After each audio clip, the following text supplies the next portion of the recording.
जय श्री राधे। आज हम सुनेंगे श्री स्वामी रूप माधुरी शरण जी का चरित्र। श्री स्वामी रूप माधुरी शरण जी का जन्म संवत 1955 में ज्येष्ठ मास की शुक्ला नवमी को जयपुर के एक कुलीन माहेश्वरी तोसनीवाल वंश में हुआ। आपके पिता का नाम था श्री दामोदर जी और माता का नाम श्रीमती गणेशी देवी। दोनों बड़े धर्मपरायण और सत्संगी थे। श्री रूप माधुरी जी की प्रारंभ से ही भजन साधन में विशेष रुचि थी, इसलिए उन्होंने शिक्षा की और विशेष ध्यान नहीं दिया, पर उन्हें हिंदी, संस्कृत और अंग्रेजी का सामान्य ज्ञान था। विद्या में व्युत्पन्नता न होते हुए भी विद्या का जो चरम फल है, सरलता, निश्चलता, विषय वैराग्य, दैन्य और भक्ति, वह सब उनकी नैसर्गिक संपत्ति था। छोटी अवस्था में ही उन्होंने सूख संप्रदाय के प्रसिद्ध रसिक संत श्री सरस माधुरी जी महाराज से दीक्षा प्राप्त कर ली और आजीवन ब्रह्मचर्य व्रत का पालन करते हुए भक्ति पथ का पथिक बनने का निश्चय कर लिया। उन्होंने स्वयं तो भक्ति पथ का अवलंबन किया ही, जयपुर के असंख्य लोगों को भी उस पर ले चले। उनके प्रयास से जयपुर में भक्ति मंदाकिनी बह निकली। वे अपने निवास स्थान पर प्रति गुरुवार को सत्संग का आयोजन करते। कभी कभी नगर कीर्तन द्वारा मोह निद्रा में पड़े जयपुर वासियों को झकझोर कर जगा देते। उनकी गुरु भक्ति सराहनीय थी। जयपुर में ही एक सूख संप्रदाय के प्रमुख स्थान है जहां श्री सरस माधुरी जी रहते थे। वे उनके सानिध्य में रहकर उनकी अधिक से अधिक सेवा करते। गुरु स्थान के सभी उत्सवों में उनका महत्वपूर्ण योगदान होता। सरस माधुरी जी के संग के प्रभाव से उनका सरस हृदय और अधिक सरस हो गया। वे राधा श्री कृष्ण की अष्टायाम लीला के चिंतन में तल्लीन रहने लगे। गुरुदेव की आज्ञा से उन्होंने श्री गोपाल मंत्र के 18 पुरस्चरण किए। पुरस्चरण के दिन में वे केवल दूध पीकर और मौन धारण कर रहते। गुरुवार को सत्संग के समय मौन तोड़ देते। पुरस्चरण के समय एक दिन उन्हें एक विचित्र अनुभव हुआ। उन्होंने सुनी बहुत बाजों की गगनभेदी ध्वनि। वह ध्वनि धीरे धीरे उनके घर के निकट आती जान पड़ी, जैसे कोई बड़ी बारात चली आ रही हो। थोड़ी देर में उन्होंने देखा बाबा जी के साथ एक देवी और उसके अनेक गणों को घर के भीतर प्रवेश करते।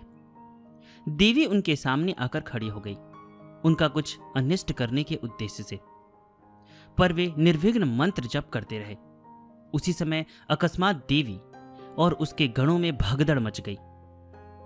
श्री सूखदेव जी को आते देख श्री सूखदेव जी ने पधार कर देवी से तो उनकी रक्षा की ही, उनके मस्तक पर अपना वरद हस्त रखकर आशीर्वाद भी दिया। सूखदेव जी का आशीर्वाद प्राप्त करने के पश्चात उनका गृहस्थ में रहना असंभव हो गया।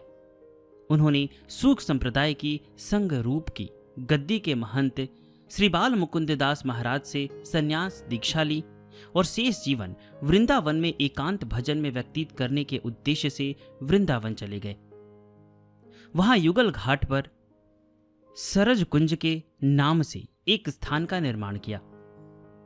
उसमें युगल सरकार की प्रतिष्ठा कर उनकी रसमयी सेवा की व्यवस्था की। वृंदावन में भी वे भगवत स्वरूपों और आचार्यों की जयंतियां बड़े उत्साह से मनाते।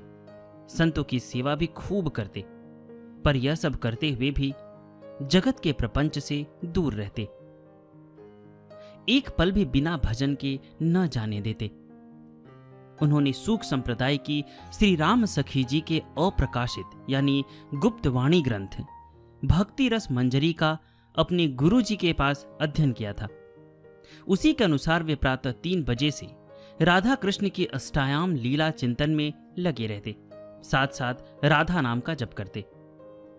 राधा कृष्ण के भक्त होते हुए भी वे राधा रानी के अनन्य उपासक थे, जैसा कि राधा जी के प्रति उनके कुछ विनय सूचक पदों से विदित है। भक्ति रस मंजरी के अनुसार राधा जी की उपासना ही सर्वोपरि है। श्री रूप माधुरी जी बोलते बहुत कम थे, खाते पीते भी उतना ही थे जितना शरीर धारण करने के लिए नितांत आवश्यक समझते थे। उनके स्थान में जगह भी उतनी ही थी जितनी उनके और उनके कुछ शिष्यों के रहने के लिए आवश्यक थी। उसका विस्तार करने के लिए जब कोई धन देना चाहता तो उसे अस्वीकार कर देते। रात में किसी को अपने स्थान पर ठहरने न देते। वृंदावन आने के पश्चात उनका परिवार बहुत बढ़ गया।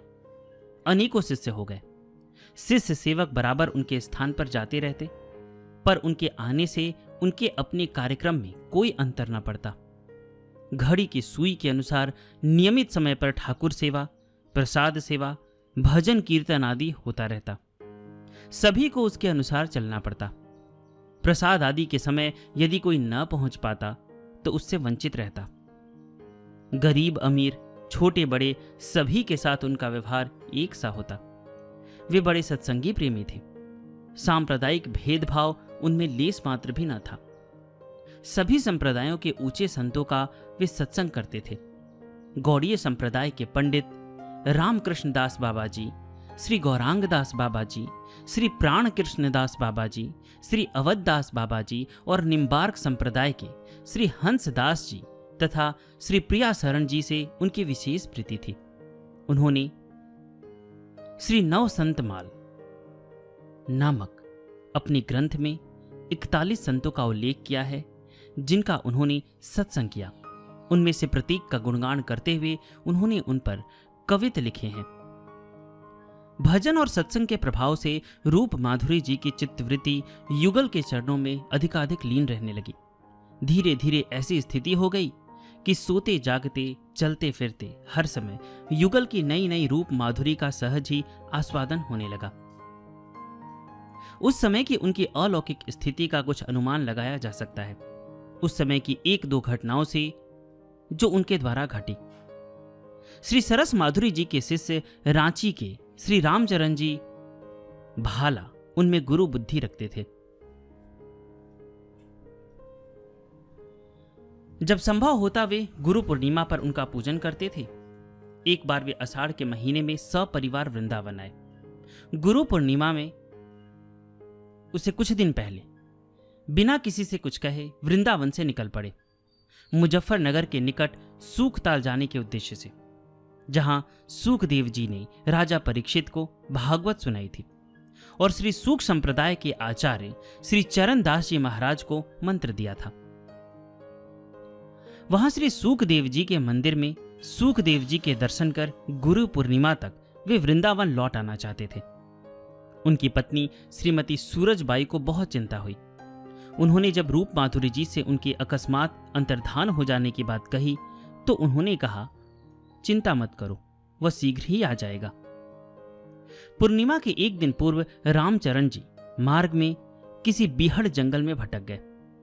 यह सोचकर कि अब वे गुरु पूर्णिमा पर न तो सूखताल ही पहुंच सकेंगे न श्री रूप माधुरी जी का पूजन कर सकेंगे, बहुत दुखी होने लगे। उसी समय एक घुड़सवार वहां आ निकला। उसने पूछा, आप यहां कैसे भटक रहे हैं?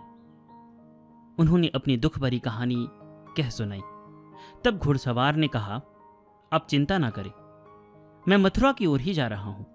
कल प्रातः आपको वृंदावन पहुंचा दूंगा। वे उसके पीछे घोड़े पर बैठ लिए और दूसरे दिन प्रातः वृंदावन पहुंच गए।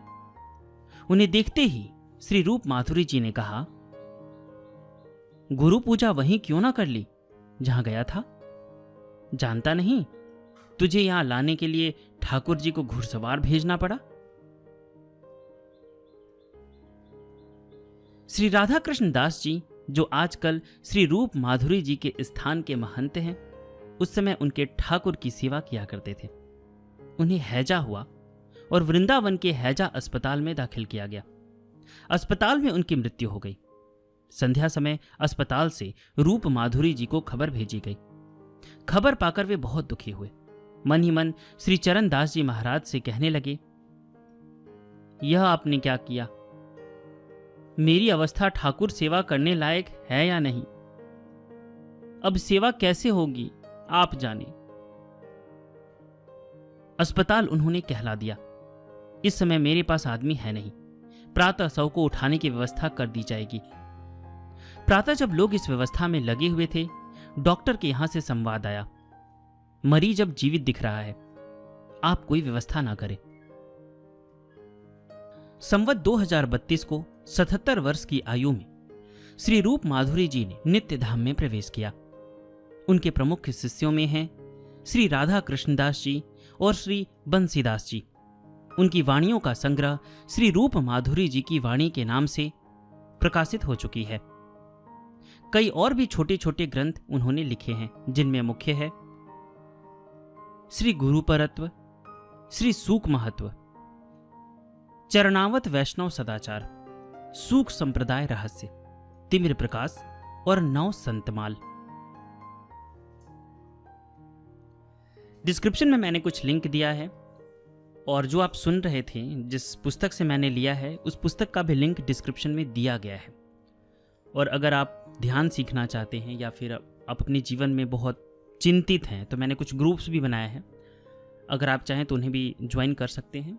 चिंता छोड़ो सुख से जियो, इसको हम आध्यात्मिक रूप से आपके चिंतन को दूर करने की कोशिश करेंगे। तो अगर आप चाहें तो वो भी ग्रुप ज्वाइन कर सकते हैं। धन्यवाद।